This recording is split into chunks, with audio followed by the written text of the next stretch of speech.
Sa pagbabalik bahay ni Elise, may idinaing siya sa mga kasama.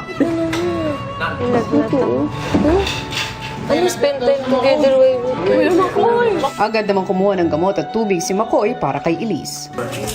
It tastes good? Boy! Sino yung kanina? Ay, Hindi kanina. Ay, hindi kanina. Kung naka-blindfold kami. Ay, that answers my question. Kung naka-blindfold kami, nandito kayo? Hindi. Nandito siya. Ano?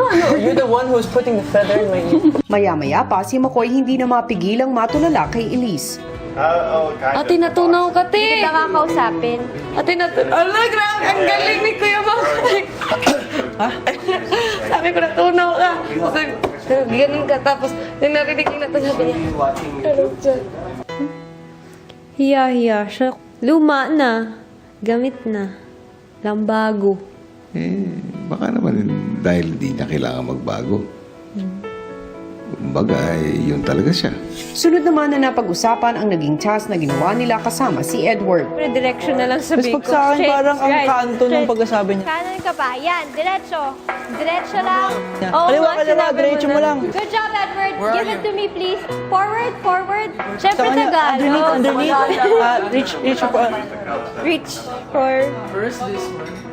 Ano lang, ikaw lang. Tagalog kasi. Pwede naman English sa akin. Bakit hindi ako naman English? Eh di sana in English ko. Saan sinabi mo? English na lang. Hindi, masakit eh. Sorry. Nahirapan nga ako eh. Nung palit-palit ng English-Tagalog. Ganun. Sorry, naghihirapan ka pa. Ikaw yung salita lang. English nga Kami kasi. yung...